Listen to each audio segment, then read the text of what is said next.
Okay, sports fans, here I am again talking about another one of my favorite groups on the planet that was created in the 70s, Wishbone Ash. A lot of people have heard of that group, a lot of you probably have, and a lot of the newcomers probably have not.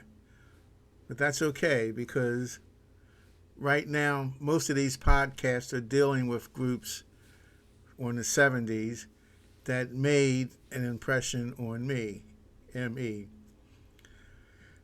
Now, the two groups that I've talked about so far, Free and Forget, I was singling out albums that they put out in the 70s that I feel that every track on the album was great.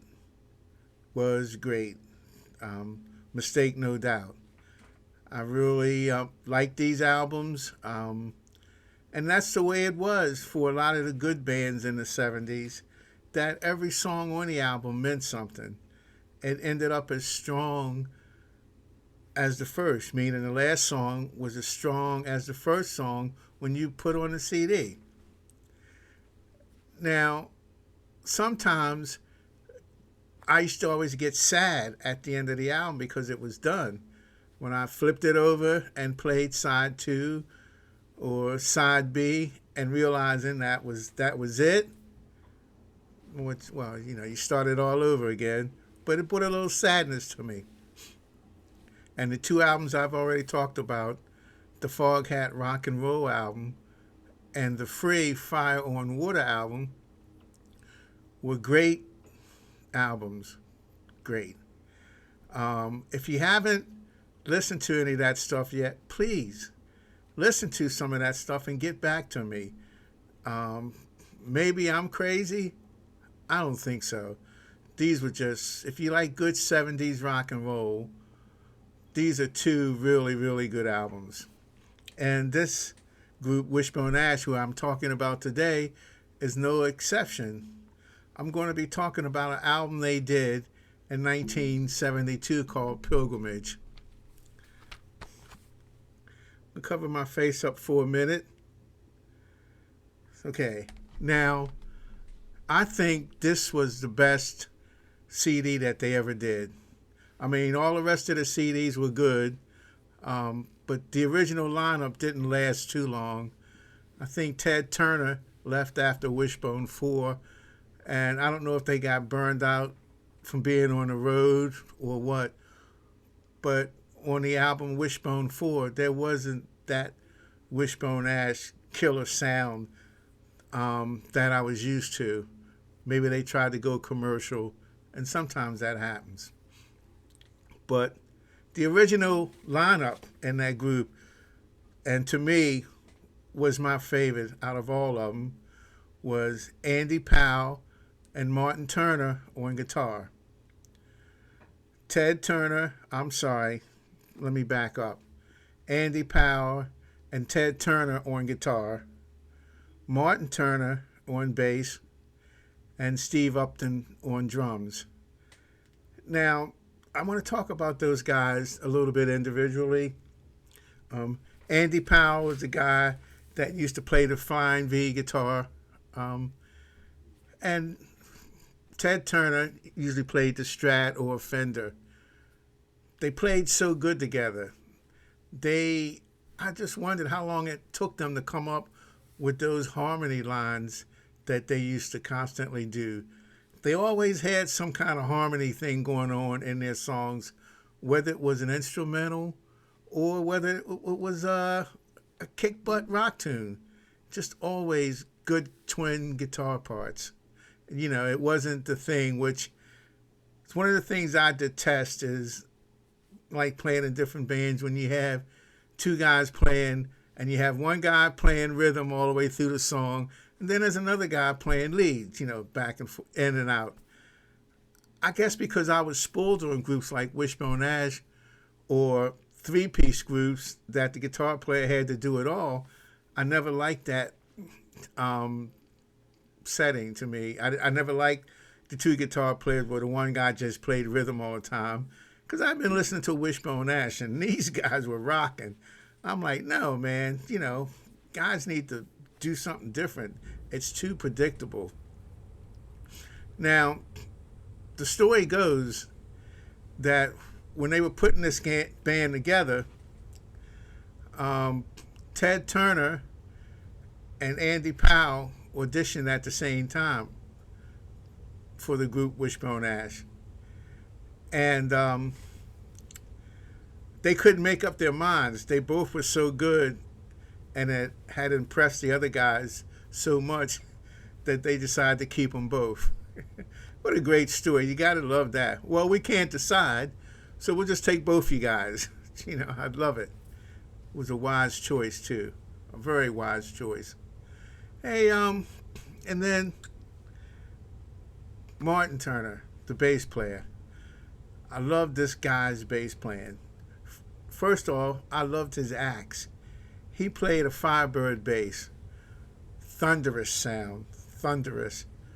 But he plays bass, he still does, which is, I love the approach of bass players playing melody bass parts instead of guys that just thump all the time.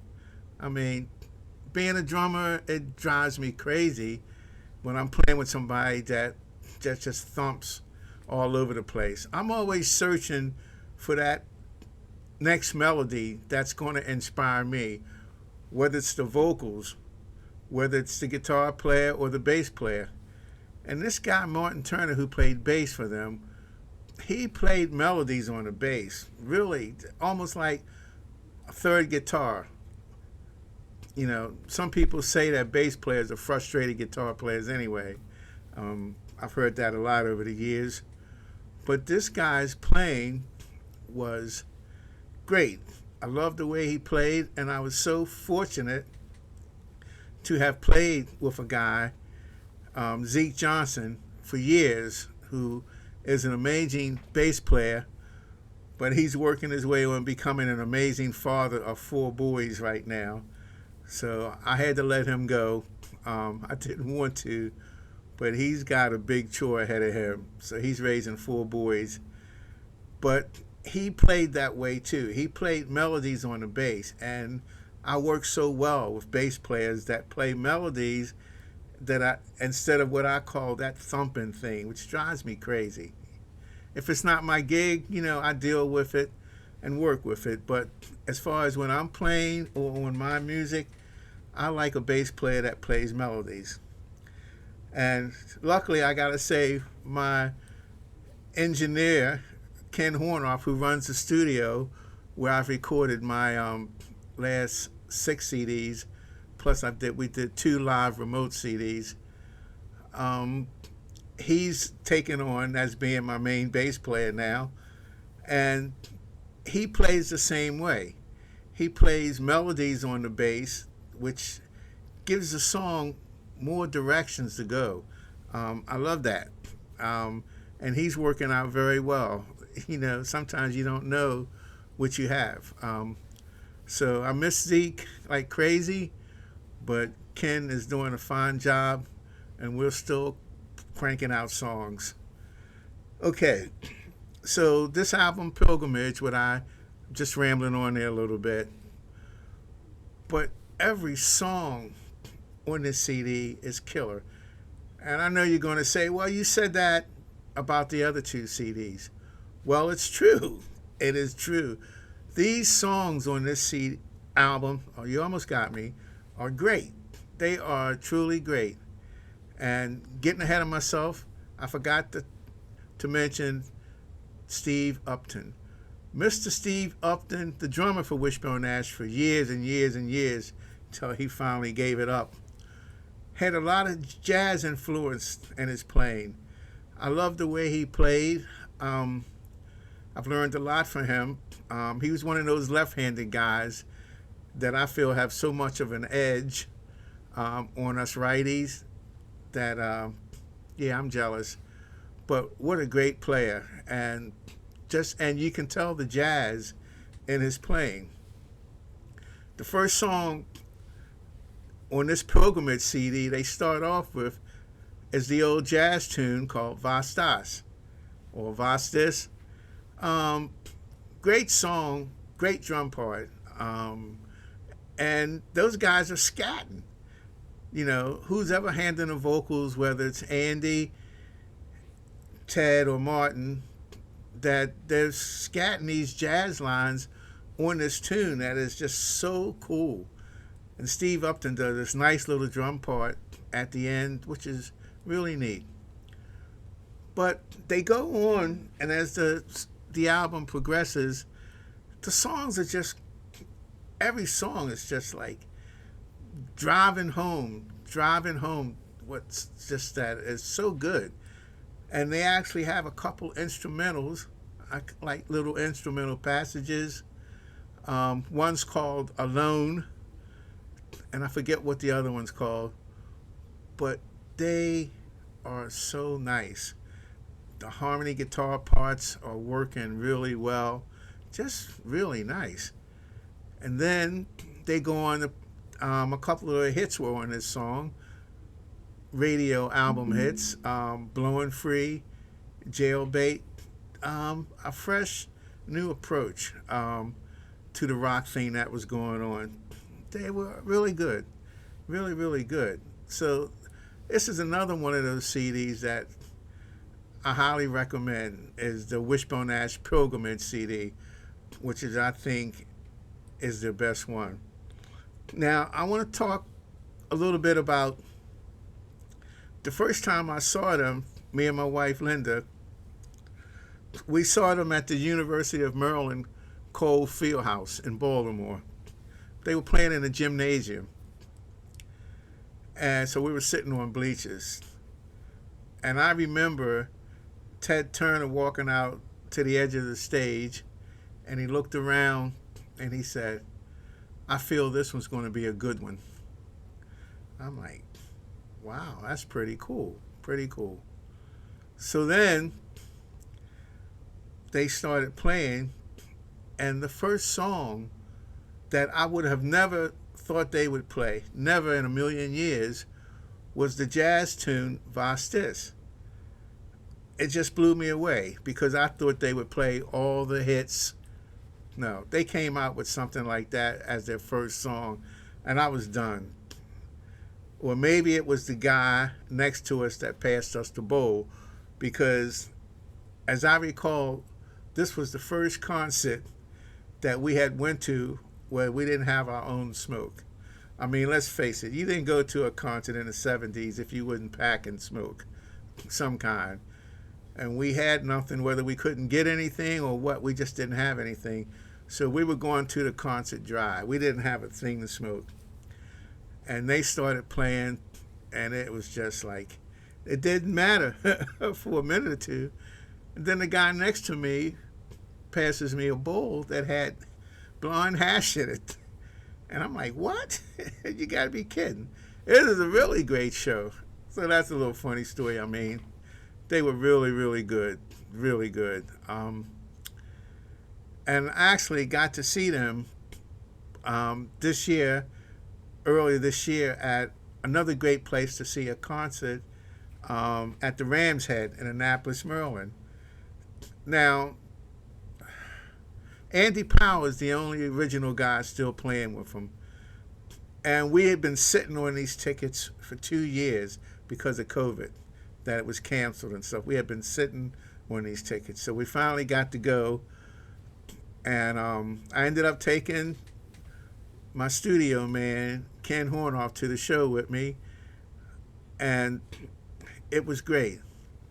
It was great. I've seen a few good shows there, one being Terry Reid and Riders of the Sky. But anyway, I was just amazed at how, even though he didn't play a lot of the songs that I would have wished he would have played, it was a great show, and I understand, because that lineup back then, the original lineup, was very special. It was very special. But nevertheless, what a great show. Enjoyed it. And we were sitting there, at the show, And there's always some guy that's being a music expert that he knows all the deals and everything about the group. And just like me, of course. So I'm sitting there listening to him and trying to keep my mouth closed. I mean, we're all sitting at the same table.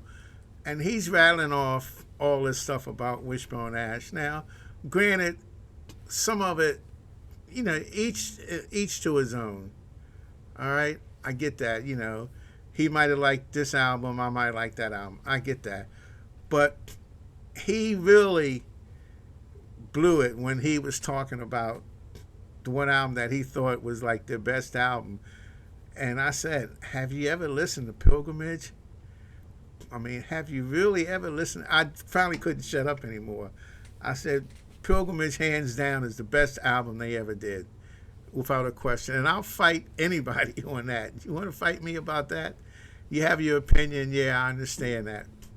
But, in all seriousness, that's the album you should listen to. And when I said Pilgrimage, he was like, yeah, okay, yeah. But he really, obviously to me, he must not have really listened to that album. So I just, I kept quiet as long as I could, but I had to put my 2 cents in. But on the Pilgrimage CD, to top it off, the last tune on the album is called Where Were You Tomorrow? And it is a live track. My goodness, it is so good. The band is so tight and so good. It'll blow you away. It'll blow you away how tight that song is playing live. So, I guess I've been on my Wishbone Ash soapbox long enough, but I just kind of would hope that you guys would just go back and check some of these things out that I'm saying, and let me know how you feel about it, because I think it's good stuff. I think it's stuff that's worthy of being mentioned. I really do. And it's been easy to talk about these 3 CDs. I'm going to be jumping around. I'm going to be talking about singers, drummers. Hey. I will be talking about drummers and the bands and their writing. But for some reason, I'm stuck on this album thing right now where I'm talking about certain albums that came out in the 70s that was really good. Really, really good. So, again, I'm going to, without sounding repetitive, which I am, I'm going to say it again. Listen to the Wishbone Ash Pilgrimage CD or go out and buy it. And if you don't like it, sell it to somebody that does. I don't know what to say. Go check it out. It is really good. So you've got 3 to grow on. Free, Fire and Water, the Foghat Rock and Roll album, which everybody probably still thinks I'm crazy about that. But it is such a darn good album. And Wishbone Ash Pilgrimage with the original group in it. The best stuff is on that album, the best stuff. And they conclude it with a live track. It's something I like to do on my CDs. If it's a studio CD, I always like to throw a little live track on there, something I'm working on, or one of the songs that we played live. Or if it's a live CD, I like to put a studio track on there. I don't know if, I'm not saying I got that from Wishbone Ash, but it's just something I like to do. I feel that, it's nice to be able to, when you buy an album, or I'm not going to be trapped into saying that now, when you buy a CD, you got that? When you buy a CD, I'd like to, when I'm recording a CD, I like to put a song out of the element on there, if you know what I mean. If it's a studio CD, I like to throw a live track on there. If it's a live CD, I like to throw a studio track on there. That's just me. So anyway, let me try to see if I can get this right again. Here's looking at You can't see it, but I don't care. I'm done. All right, guys. Have a great week.